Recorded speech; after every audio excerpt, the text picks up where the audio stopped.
사랑하는 교우 여러분께 주님의 이름으로 문안합니다. 아주 무더운 날씨가 계속되고 있죠. 올 여름은 특히 더 무더울 거라고 하네요. 장마철도 따로 없을 거라고 합니다. 무더운 여름. 그래도 우리는 주의 사랑 가운데 살고 있으니 또 견디고 또 오히려 즐길 힘을 주실 거라고 저는 생각합니다. 인생이 날씨 같습니다. 그죠? 그래서 날씨 같은 인생을 우리는 탓하기도 합니다. 흐릴지 맑을지 바람이 불지 비가 많이 쏟아질지 알 수 없기 때문에 불안하기도 하고 그 불안이 탓으로 돌아가기도 하고 또 누군가를 비난하거나 아니면 내 인생을 내 삶은 왜 이래 이렇게 자주 섞인 안타까움을 토로하고 있는지도 모르겠습니다. 그러나 날씨 같은 인생을 탓하기보다 변함없으신 우리 하나님의 사랑을 이 말씀을 나누는 시간에 다시 한번 생각하시면서 하나님의 사랑이 얼마나 큰가, 그리고 그 큰 사랑 안에 우리가 여전히 살고 있음을 기뻐하면서 오늘 하루를 경축하는, 오늘 하루 행복함을 누리는 그런 여러분이 되시기를 소망합니다. 우리 기도하고 말씀을 나눌까요? 함께 기도합시다. 사랑의 하나님 감사합니다. 무더운 날씨 가운데도 저희들 또 주의 말씀을 묵상하는 자리에 모아주시고 이 말씀을 묵상함으로써 삶의 지혜와 용기와 든든함을 얻게 하시니 하나님 감사합니다. 오늘 주님의 말씀 가운데서 누릴 수 있는 이 기쁨, 감사함, 그리고 영적인 교감, 하나님 이러한 것들 가운데 우리가 이 땅에 살아가는 기쁨을 느끼게 하시고 또 함께 모여 예배하지는 못하여도 항상 믿음의 공동체로서 우리가 함께 말씀을 묵상하고 있다는 사실을 기억하는 것이 저희들을 얼마나 행복하게 만드는가를 깨닫는 또 이 복된 시간이 되게 하여 주시옵소서. 하나님, 저희들 연약합니다. 늘 말씀 가운데서 힘없게 하시고 오늘 또 말씀에 힘입어서 힘차게 다짐하고 또 일어서는 우리들의 삶이 되게 하여 주시옵소서. 말씀 안에서 저희들의 영혼이 더 성장하고 푸르러지기를 소망합니다. 여름엔 그늘마저 푸르다는 말처럼 저희들의 영혼도 이 여름에 더 하나님의 사랑으로 더 푸르러지고 더 짙어지게 하시고 그 짙어진 믿음을 가지고 하나님 앞에 나아갈 때에 우리들의 삶의 발걸음이 유쾌함과 가벼움으로 가득 차게 하여 주시옵소서. 오늘도 하나님의 사랑을 깨닫고 하나님의 사랑을 배우기를 소망하는 저희들의 무한한 사랑으로 함께하여 주시는 우리 구주 예수 그리스도 귀하신 이름으로 간절히 기도드리옵나이다. 아멘. 오늘은 여러분과 창세기에 나와 있는 한 재미난 여인의 이야기를 한번 해보겠습니다. 하갈입니다.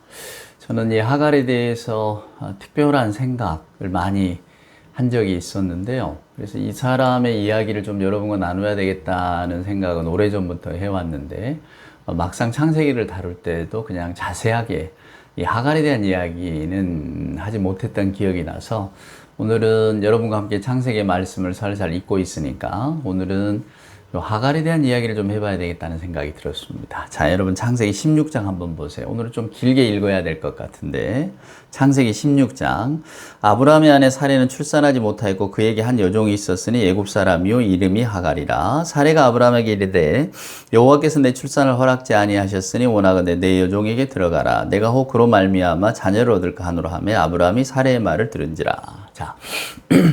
우리는 이 하갈이라는 여자를 알고 있습니다. 사라의 여종이었죠. 여기 보면 애굽 사람, 즉 이집트 사람이라고 되어 있습니다. 그러면 이 하갈은 어디서부터 이 아브라함의 가족이 됐을까? 또 어디서부터 사라의 여종이 됐을까? 궁금하죠. 그건 잘 나와 있지는 않습니다.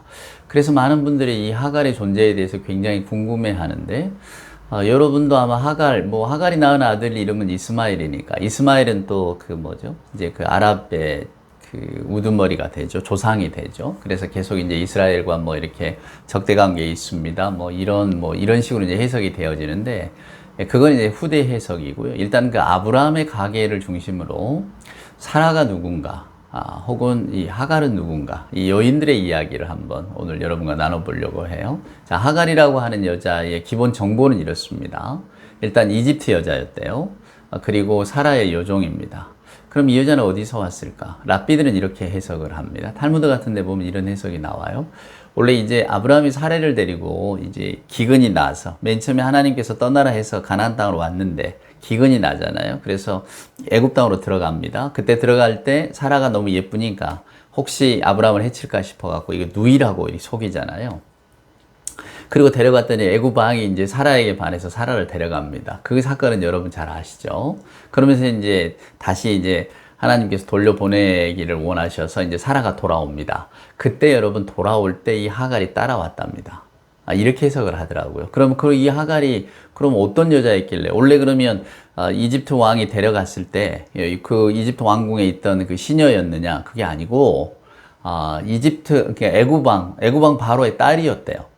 근데 이제 애굽왕 바로가 사라를 데리고 왔잖아요. 그리고 사라의 기품을 보고, 하여간 이제 사라에게 어떤 그 귀부인 같은 품격을 느껴서 자기 딸을, 네가 어디 가서 어떤 교육을 받든 이 귀부인 밑에 있는 것만큼 너는 못할 거다. 그러면서 이제 사라에게 딸려 보냈답니다. 요정처럼. 그러니까 원래는 공주 출신이죠. 그렇게 해석이 됩니다. 그러면 그 다음 내용이 이해가 돼요. 자, 어떻게 이해가 되냐면 여러분 한번 보세요. 4절 한번 보세요.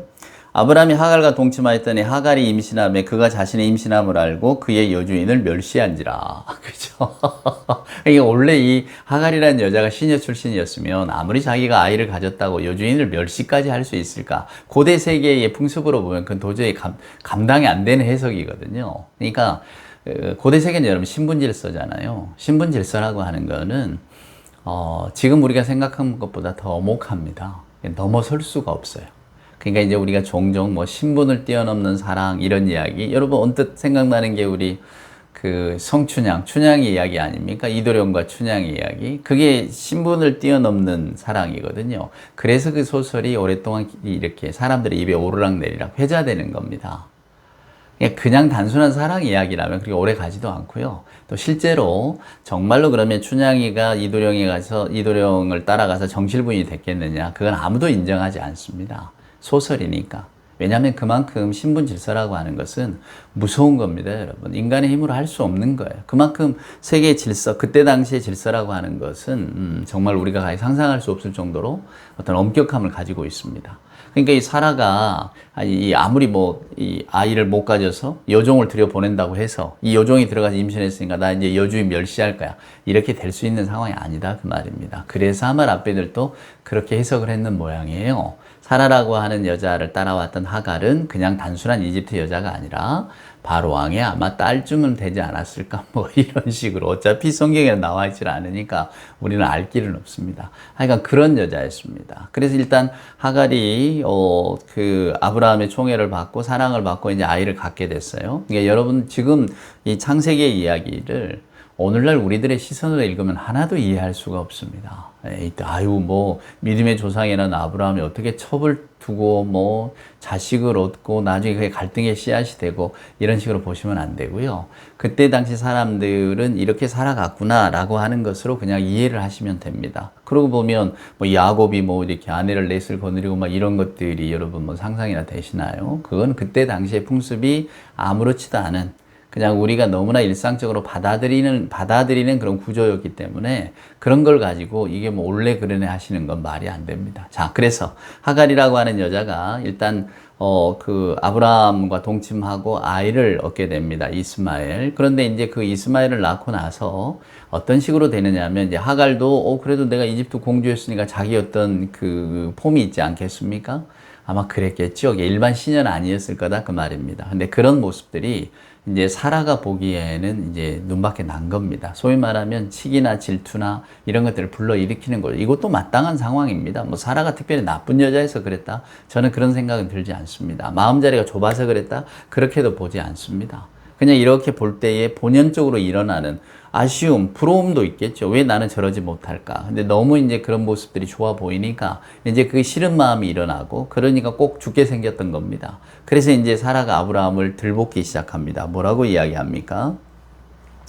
5절에 보면 사라가 아브라함에게 이르되 내가 받는 모욕은 당신이 받아야 옳도다. 내가 나의 여종을 당신 품에 두었거늘 그가 자기의 임신함을 알고 나를 멸시하니 당신과 나 사이에 여호와께서 판단하시기를 원하노라. 이렇게 이야기합니다. 그때 이제 아브라함이 그 말을 듣다 못해서 그냥 알아서 해라. 이렇게 이야기를 했겠죠. 그러자 사라가 이제 그 하갈을 학대합니다. 그랬더니 이제 이 하갈이 이제 도망을 치는 거죠. 자, 여러분 7절 한번 보십시오. 여호와의 사자가 광야의 샘물 곁 곧 술길 샘 곁에서 그를 만나 이르되 사라의 여종 하갈아 네가 어디서 왔으며 어디로 가느냐. 그가 이르되 나는 내 주인 사리를 피해서 도망합니다. 여호와의 사자가 그에게 이르되 내 주인에게 돌아가서 그의 수하에 복종하라. 여호와의 사자가 또 그에게 이르되 내가 내 씨를 크게 번성하여 그 수가 많아 셀 수 없게 하리라. 여호와의 사자가 또 그에게 이르되 내가 임신하였은즉 아들을 낳으리니 그 이름을 이스마엘이라 하라. 이는 여호와께서 내 고통을 들으셨습니다. 뭐 요렇게 이야기를 합니다.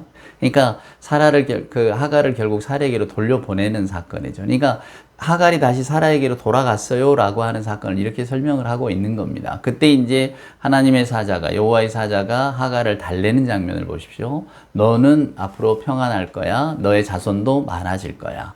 이렇게 이야기를 합니다. 그리고는 돌려 보내지요. 그러면서 이제 이 하갈이 이제 그의 말씀을 듣고 이렇게 돌아갑니다. 그러면서 13절에 보면 뭐라고 이야기하냐면 하갈이 자기에게 이르신 여호와의 이름을 나를 살피시는 하나님이라 하였으니 이는 내가 어떻게 여기서 나를 살피시는 하나님을 배웠는고 함이라. 그러니까 무슨 이야기냐면 하갈이라고 하는 여자가 결국은 거기에서 하나님을 만나고 원래 이집트 여자라고 소개가 되어 있으니까 하나님을 만나고 그 하나님을 만나서 다시금 이제 돌아갔다. 그러면서 하나님은 나를 살펴주시는군요. 이게 지금 이 하갈의 신앙 고백이고 저나 여러분이 이렇게 볼 때 이 하갈이란 여자뿐만 아니라 하나님께서는 이 땅의 모든 사람을 다 살피시는구나. 이걸 이 본문에서 우리가 얻어야 됩니다. 그러니까 하갈이라고 하는 여자에게 베푸신 하나님의 은혜를 특별한 사람에게 베푸는 특별한 은총이 아니라 하나님은 하갈이 아니라 그 누구라도 아브라함 사례뿐만이 아니라 그 누구라도 하나님은 늘 살피고 계십니다. 우리를 사랑하십니다. 라고 하는 것을 이 본문이 보여주고 있다라고 하는 겁니다. 제가 늘 여러분께 가끔 말씀을 드립니다마는 이 성경이라고 하는 것은 하나님께서 어떤 분인가를 우리에게 알려주는 책입니다. 그러니까 성경은 우리를 찾아오시는 하나님의 이야기가 담겨있는 책이라고 말씀을 드렸잖아요. 저희도 신학교 다닐 때 왜 도대체 이 성경에 원본이 없는가? 성경에 원책이 왜 없는가? 성경에 원본이 없으면 다 사본만 남아있지. 원본이 없어요. 그게 왜 원본이 없을까? 그때 이제 주셨던 신학교 교수님들의 그 답변은 뭐였냐면 그 원본을 놔두면 원본을 숭배할 거 아니냐. 중요한 건 그 원본이라는 게 중요한 게 아니라 성경 속에 담겨있는 하나님의 말씀, 하나님이 어떤 모습으로 우리를 찾아오셨는가, 이게 중요한 거다. 이런 말씀을 하셨거든요. 그때 한편으로는 이해도 되고 한편으로는 그래도 원본이 있으면 좋았지 않았을까? 이런 생각. 근데 그 원본이 있으면 마치 뭐 부처님의 무슨 진신사리를 모시는 곳, 불가에 가면 그 절에 그런 곳이 많이 있습니다. 예를 들어 저 오대산, 월정사에 가면 그 부처님 뭐 진진사리가 있다 그러고 가야산에 있는 해인사에도 있다 그래요. 그래서 불교도들은 거기를 뭐 성지처럼 생각하는데 그런 겁니다. 그러니까 그런 게 있으면 오히려 그런 걸 너무 숭배할까봐 그래서 원본은 없다. 뭐 이런 이야기를 들었는데 그럴 수도 있겠죠. 근데 정말 중요한 건 여러분. 누가 우리에게 묻는다면 당신은 뭘 믿습니까? 그러면 우리는 성경을 믿습니다. 이렇게 말하기도 합니다만은 그건 여러분 틀린 대답입니다. 우리가 믿는 것은 하나님이고 예수 그리스도지 우리는 성경을 믿는 건 아니에요. 성경은 우리에게 하나님이 어떤 분인가 예수님이 어떤 분인가를 가르쳐주는 책일 뿐입니다. 그러니까 우리 그런 말 있잖아요. 이게 달을 보라고 이렇게 손가락을 들어서 달을 가르쳤더니 사람들이 달은 안 보고 손가락만 본다고. 그거나 마찬가지인 겁니다. 성경은 손가락일 뿐이에요. 달을 가르치는. 정말 중요한 것은 달을 봐야죠. 그러니까 무슨 이야기냐면 우리가 흔히 성경을 문자적으로 읽습니다. 성경에 나와 있는 거 이렇게 밑줄 그어가면서 이게 우리가 학교에서 배운 과학적 지식과 맞네 틀리네 이렇게 막 따지고 듭니다. 성경이 이렇게 말하고 있으니까 이게 맞죠. 여러분 그거는 뭐랄까요? 그냥 말도 안 되는 질문을 하는 것과 똑같습니다. 우리가 흔히 어린아이들한테 뭐 너 엄마가 좋아 아빠가 좋아 이렇게 묻는 질문들을 말이 안 되는 질문이라고 하잖아요. 요즘은 젊은 아이들은 그런다네. 너 엄마가 좋아 아빠가 좋아 그러면 아니 나는 암스테르담이 좋아요. 뭐 이런 식으로 이야기한대요. 일종의 드립이라는 거죠. 엉뚱한 대답을 한다 그 말입니다. 그 말은 뭡니까? 질문 자체가 엉뚱하기 때문에 그런 질문을 하는 게 아니라는 거죠. 그러니까 성경이라고 하는 책이 과학적이냐 이런 것들은 질문 자체가 되지 않습니다. 성경은 과학 교과서가 아니에요. 그리고 우리가 성경을 이걸 이대로 믿으라고 여기 이걸 믿으라고 우리에게 주신 책도 아니다 그 말입니다. 성경은 하나님은 누구신가? 하나님은 우리를 위해 어떤 일을 행하셨는가? 예수 그리스도는 누구신가? 그리스도께서 우리에게 어떤 일을 행하셨고 우리로 하여금 어떤 미래, 어떤 소망을 갖고 살도록 하셨는가? 그리고 정말로 나를 믿는다면 너희들의 삶은 어떻게 해야 되는가를 가르쳐주는 책이다 그 말입니다. 그러니까 여러분도 성경을 거기까지만 보십시오. 그러니까 우리가 믿는 거는 하나님 예수 그리스도라는 사실만 꼭 마음에 담고 계시면 돼요. 그럼 이제 이 하갈의 이야기로 돌아옵니다. 오늘 이 이야기는 뭘까요? 아니 도대체 옛적에 아브라함이 잘못했네. 아무리 요종이라고 하지만은 그냥 이 요종의 인권은 뭐고 또 이 뭐죠? 살해는 또 뭐야? 왜 또 살해는 또 이렇게 하갈을 막 내쫓기까지 하고 학대까지 하는 거야? 오죽하면 이게 나가게 했나? 또 막 이런 식으로 우리가 이야기가 번져갑니다. 그러니까 결국은 그때 아브라함과 사례에게 돌을 던진다? 돌을 던질 수가 없는 거예요. 그때는 이미 사람들이 사는 삶의 어떤 형편이라든가 그런 마땅한 이런 구조 속에서 살아갑니다. 근데 이게 옳고 그르다를 따진다는 게 아니라 하갈에게 일어난 하나님의 사건을 보자는 겁니다. 자, 나중에 하갈은 이스마엘이라고 하는 아들을 낳습니다. 그리고는 결국은 나가죠. 하갈은. 같이 이스마엘과 같이 나갑니다. 이제 사례가 이제 나중에 이삭도 낳고 이삭을 또 이스마엘이 괴롭히고 그러니까 또 그게 이제 또 화가 나서 했더니 결국은 사례와 하갈이 떠나버렸다. 하갈과 이스마엘이 떠나갔다. 요런 이야기가 성경에 쭉 기록되어져 있는데, 그러니까 구박을 피해서 모자가 떠나가면서 죽기를 결심했더니 또 하나님의 사자가 나타나서 물도 먹이고 살려줬다. 요런 식으로 이제 이야기가 쭉 전개가 되어지지만은 결국 그 모든 내용들은 뭐냐면 결국은 옛적에 자녀가 생긴다는 것은 재산을 나눠야 된다는 것인데, 그럼 재산을 나누려면 첩의 아들들에게는 이렇게 재산을 나누기가 어렵잖아요. 여러분 우리나라의 그 옛적 소설 잘 아시는 홍길동전, 아버지를 아버지라고 부르지 못한다라고 할 때에 그 홍길동이를 죽이려고 합니다. 죽이려고 해요. 이 홍판사라고 하는 홍길동의 아버지에게는 첩이 둘이 있었는데 하나는 곡산모 초란이고 하나는 춘섬이라고 하는 이 홍길동의 어머니입니다. 근데 곡산모 초란에게는 아이가 없어요. 근데 저기에게는 춘섬이에게는 아이 홍길동이 있잖아요. 그러면 이제 홍길동 죽이려고 합니다. 근데 여러분 한번 생각해 보세요.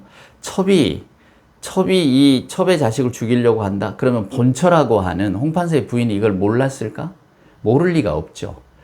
홍길동은 이렇게 말합니다. 아버지를 아버지라 부르지 못하고 형을 형이라고 부르지 못한다. 그건 홍판사에게 자식이 있었다는 이야기거든요. 그러면 홍판사의 아내, 본처의 입장에서 보면 홍판사가 죽고 나면 첩의 자식에게도 조금은 재산을 떼줘야 되는데 이 처의 입장에서는 그게 못마땅하다 그 말입니다. 아마 여러분들께서는 아니 첩은 뭐고 처는 뭐야 양반이 그래 라고 하실지 모르지만 그때 당시 조선시대에는 이 첩을 두는 게 마땅한 일이니까요. 일반 평민도 첩을 두고 사는 사람이 있었는데, 그러니까 그거는 그때 풍습이지 우리가 지금 잣대를 들이대고 어떻게 그럴 수가 있는 게 이게 아닙니다. 단지 중요한 것은 재산 문제라는 거예요. 재산을 떼어주기 싫으니까 아마도 이 첩의 자식이 나면 본처도 불편했을 겁니다. 그러니까 이렇게 죽이려고 사람을 사고 막 이런 것들을 그냥 묵인했을 거다 그 말이죠. 그러니까 그런 사단이 나고 결국 홍길동은 집을 떠나게 되는데, 물론 소설이니까 어떤 이야기를 만들어내려고 그럴 수도 있지만 그 마음을 보자는 겁니다. 그러니까 사례도 마땅히 자기 자식 이삭이 태어나니까 그게 불편했겠죠. 그러지 않겠습니까? 내 아들이 진짜 아들인데 그럼 아버지 재산 내 아들에게만 줘야지. 그러니까 이제 그런 갈등이 일어나서 결국은 하갈과 이스마엘이 떠나게 되는데, 이 떠나게 될 때에 결국 거기에도 누가 함께 동행하느냐? 하나님의 천사가 동행했다. 이제 성경은 그렇게 이야기를 하고 있는 거예요. 여러분 이스마엘 하면 이 아랍의 족속, 아랍의 이게 우두머리니까 조상이니까 당연히 이제 코란에 보면 이런 이야기가 있지 않겠습니까? 그래서 저도 궁금해서 코란을 한번 읽어봤어요. 여기 어떻게 설명하고 있는가? 그랬더니 코란은 이렇게 설명하더라고요. 하갈과 이스마엘이 떠나갈 때 그냥 이렇게 내보낸 게 아니라 하나님께서 그 이슬람의 원래 출발지가 메카라는 곳입니다. 메카라는 곳으로 데려다 줘라. 이렇게 이야기를 하셨대요. 이제 우리가 말하는 하나님이지만 그쪽에서 알라라고 하니까 알라께서 그렇게 이야기하셔서 아브라함이 하갈과 이스마엘을 거기다 데려다 줬답니다. 근데 그 데려다 주는 과정 속에 막 목말라 죽으려고 할 때 창세기에 나와 있는 것처럼 천사가 나타나서 일곱 천사가 나타나서 이렇게 보호해서 잘 데려가서 거기서 살게 했다. 이제 이런 식의 이야기가 전개가 되더라고요. 그러면서 이제 거기에서 일가를 이뤘다라는 이야기죠. 그러니까 오늘 이 하갈의 이야기를 보면 여러 가지 버전이 있고 또 여러 가지 해석이 있을 수 있습니다. 근데 중요한 건 이겁니다, 여러분. 나를 살피시는 하나님. 저는 여기에서 인간의 존엄을 봅니다. 오늘 제가 드리고 싶은 이야기가 이거예요. 인간의 존엄. 하나님은 하갈에게도 그의 존엄이 있다는 것을 아셨습니다. 그리고 이스마엘도 마찬가지입니다. 하나님은 그걸 지켜주시려고 했어요. 근데 그 이후에 성경을 읽는 우리들은 어땠습니까? 여러분, 하다못해 그 세익스피어의 이렇게 연극 대사에도, 베니스의 상인에서도 나옵니다. 저 하갈의 자식 같은 막 이런 식의 이야기가 나와. 비하하는 거죠. 비하하는 겁니다. 온전한 사람이 아니라는 거예요. 너는 하등 인간이다 이럴 때 하갈의 자식이라는 표현을 씁니다. 그만큼 우리가 이 용어들을 잘못 생각하고 있는 거죠. 하나님은 하갈이라고 하는 여자에게, 이스마엘이라고 하는 사람에게도 동일하게 살피시는 하나님, 그의 사랑을 베풀어 주시는데 우리는 이것을 엉뚱하게 사용하고 있는 거죠. 물론 성경을 보면 사도 바울도 메타포로, 은유로 이렇게 하나님의 사랑을 받은 아들과 그렇지 않은 아들, 즉 선과 악의 길, 하나님을 섬기는 사람, 섬기지 않는 사람을 비유할 때 그렇게 바울도 은유적으로 메타포로 묘사를 하기도 합니다만은 그걸 가지고 오늘날 저희들에게 그러니까 하갈은 나쁜 거고 하갈이라고 하는 어떤 그 인류도 있는 거야. 그러니까 저런 인류들은 우리가 무시해도 되고 오히려 이 지구상에도 없어도 되는 종족이야. 이렇게 말하는 것이 과연 하나님께서 원하시는 것일까? 저는 그건 아니라고 생각합니다. 성경을 읽으면서 제가 배운 것은 인간에 대한 존엄입니다. 여러분과 저는 하나님의 자녀고 우리는 인간의 존엄을 가지고 있습니다. 개개인 모두가 다 우리를 살피시는 하나님의 존재가 있기 때문에, 그리고 그 살피시는 하나님의 우리가 자녀이기 때문에 우리 한 사람 한 사람 다 인간으로서 하나님께서 이 땅에서 자녀로 주신 존엄성을 다 가지고 태어났다, 그 말입니다. 여러분, 이걸 소홀히 여기시면 안 됩니다. 그러면 그 인간의 존엄을 볼 때에 우리가 어떤 식으로 이 존엄을 판단해야 되는가라고 하는 겁니다. 첫째는 내가 타인을 어떻게 바라보느냐입니다. 여러분, 존엄에 대해서 볼 때 내가 어떻게 타인을 대하고 타인을 바라보느냐, 이게 존엄에 대한 생각의 첫 출발입니다. 두 번째는 타인은 나를 어떻게 대하느냐예요. 타인은 나를 어떻게 대하고 있을까? 이것도 역시 존엄에 대한 생각의 기본입니다. 그러니까 나는 타인을 어떻게 대하는가? 또 타인은 나를 어떻게 대하는가? 마지막에 하나 있겠죠, 여러분. 세상의 모든 건 세 개니까. 세 개로 조정해야 이게 아주 명쾌해 보입니다. 마지막 세 번째는 뭘까요? 나는 나를 어떻게 대하고 있는가 합니다. 그러니까 인간의 존엄성을 이야기할 때는 나는 나를 어떻게 대하고 있는가? 나는 타인을 어떻게 대하고 있는가? 타인은 또 나를 어떻게 대하고 있는가? 여기에 있어서 우리가 거리낌이 없을 때 우리는 존엄성을 가지고 있고 존엄성을 충분히 누리고 있다고 생각하는 겁니다. 지금은 그런 게 있는지 모르겠어요. 제가 예전에 책에서 읽으면서 과연 이런 일이 있을 수 있을까라는 생각을 했었는데 아마 유튜브에도 나와 있지 않겠나 싶어요. 제가 오늘 이 동영상을 찍기 전에 확인을 못해서 그러는데, 여러분, 옛적에 유럽에는 난장이 던지기 게임이라는 게 있었습니다. 요즘도 이 난쟁이라는 말을 쓰는 것이 옳은지는 전 잘 모르겠습니다만은, 그러니까 왜 난이 키가 작은 분들이 이렇게 큰 거국의 남자들이 던져요. 물론 옆에는 이렇게 푹신한 데다 던지겠죠. 그래서 멀리 던지는 사람에게 상을 주는 겁니다. 그러니까 어떤 사람이 그걸 보고는 분개했어요. 어떻게 인간을 저렇게 취급할 수가 있는가. 그래서 아예 이걸 금지해달라고 소송을 내렸습니다. 이제 소청을 한 거죠. 이런 게임은 있을 수 없게 해주세요. 왜? 인간의 존엄을 망가뜨리는 일입니다. 이랬단 말이죠. 그러니까 이제 그걸 가지고 고민을 할 것 아닙니까, 여러분? 여러분 어떻게 하시겠습니까? 야, 어떻게 아무리 놀이도 좋고 흥행도 좋지만 어떻게 사람이 사람을 이렇게 던지냐? 이렇게 생각할 수 있죠. 그죠, 여러분? 이건 인간의 존엄을 해치는 일이야. 금해야 된다. 이렇게 했단 말이에요. 근데 이제 그 던짐을 당한 난쟁이가 나왔습니다. 그가 이야기합니다. 나는 내가 자발적으로 그걸 했습니다. 자발적으로 했습니다. 그리고 나는 그게 내 존엄을 해친다고 생각하지 않습니다. 내가 내 존엄을 해치지 않는다고 생각하는데 왜 당신들이 내 존엄을 걱정해 줍니까? 이렇게 이야기를 하는 거예요. 그래도 그건 아니지 말이야. 어떻게 사람이 사람을 그렇게 취급하느냐라고 할 때에 난쟁이의 해답은 분명했습니다. 나는 일하고 싶어도 나를 써주는 데가 없어요. 내가 먹고 살기 위해서는 나는 이런 방식이라도 기꺼이 택해야만 합니다. 그리고 이 일을 하면 충분히 많은 보수를 얻을 수 있어서 저는 좋습니다. 앞으로도 계속 이렇게 할 겁니다. 근데 왜 이걸 가지고 인간의 존엄성을 지킨다고 이 행위를 금하게 하면 저는 그럼 어떻게 사나요? 이렇게 이야기를 하는 겁니다. 한켠에서는 그래요, 그건 뭐 놀이일 수도 있고 그냥 웃자고 하는 거지 우리가 정말로 이걸 즐기고 뭐 한다고 하겠습니까? 이렇게 이야기할 수도 있겠지만 또 한편에서는 그럼에도 불구하고 이건 인간의 존엄을 해치는 일이야 이렇게 할 수도 있는 거죠. 또 당사자는 나는 이걸로 먹고 사니까 나를 내버려 두세요 말할 수도 있는 겁니다. 자, 인간의 존엄이라고 하는 것은 뭐라고 한마디로 규정할 수 없어요. 여러분과 저도 또 이 세상을 살아가면서 때로는 내가 우리 칸트의 말처럼 인간을 목적으로 대해야 되는데 수단으로 대해지는 것 같은 그런 경험들을 종종 하시잖아요. 우리 현대사회가 비극인 것은 우리는 언제든지 다른 존재로 대처될 수 있다는 겁니다. 분업화가 되고 또 기술화가 될수록 우리가 없어도 내가 빠지면 또 딴 사람이 또 내일 하면 되잖아요. 우리는 결국 소모품이고 없어도 되는 수단일 뿐 아닙니까? 그래서 우리 현대인의 고독감이나 어떤 비극이 생겨나는 건데 쓸쓸하죠. 나만의 고유한 영역이 없어지니까. 그래서 어쩌면 오늘날 사는 우리에게 인간의 존엄을 지킨다는 것, 또 인간이 존엄하게 대함을 받는다는 것은 가장 큰 숙제가 아닐지도 모르겠어요. 우리가 흔히 자존감 이야기하고 뭐 자존심 이야기하고 뭐 여러 가지를 이야기합니다만 결국은 인간의 존엄성을 지켜달라는 거 아니에요?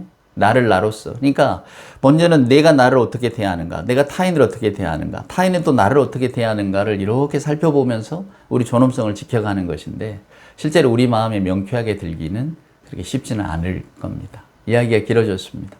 하갈의 이야기를 여기서 좀 정리하려고 합니다. 결국 하갈에게 나타난 하나님의 어떤 그 사랑은 뭘까요? 그 사랑은 너를 살핀다는 겁니다. 그러니까 우리가 볼 때에는 저 사람, 타인이 어떤 존재일지 몰라도 그 존재 자체가 하나님이 살피시는 존재라는 겁니다. 아마 우리 이 땅의 모든 기독교인들이 이런 마음만 가지고 살아간다면 세상은 기독교를 칭송할 겁니다. 우리는 못하는 일들을 저 믿음이 무엇이길래 저희들은 저걸 감당하는가. 즉 모두를 다 살피시는 자녀로 바라보는 그런 시선을 가지고 있는가라고 하는 겁니다. 갈등도 있고 때로는 불편함도 있고 미워하고 싸우고 싫어하고 또 여러 가지 속에 우리는 살아가지만 그래도 한 사람의 존재 가치를 너는 존재해서는 안 되는 인간이야. 아니면 너는 뭐 사라져도 되는 아무 나하고는 무관한 또 어떤 종족은 어떤 나라는 어떤 민족은 없어도 되는 죽어 마땅한 사라지는 게 오히려 더 좋은 이런 이야기는 하지 않겠죠. 어지러운 세상 중에서 문득 이런 생각을 해보았습니다. 여러분도 저도 존엄을 지키고 살아가기를 소망하지만 그러나 그 가장 큰 존엄은 하나님으로부터 온다는 것. 나를 살피시는 하나님. 하갈의 고백이 오늘 우리 모두의 고백이 되기를 소망합니다. 기도합시다. 이제는 우리 구주 예수 그리스도 크신 은혜와 하나님 아버지 만극하신 사랑하심과 자비하신 성령님의 함께 하심이 하갈의 이야기를 들으면서 인간의 존엄에 대해 생각하는 나를 살피시는 하나님, 이 복된 말씀 속에 들어있는 큰 하나님의 사랑을 깨닫고 거기에 감사하는 우리 예배하는 모든 하나님의 자녀들, 존귀한 자녀들 머릿머리 위에와 저들의 생각과 신앙 위에 주님 사랑하시는 복된 교회 위에 이제로부터 영원 무궁토록 함께하여 주옵기를 간절히 축원하옵나이다. 아멘.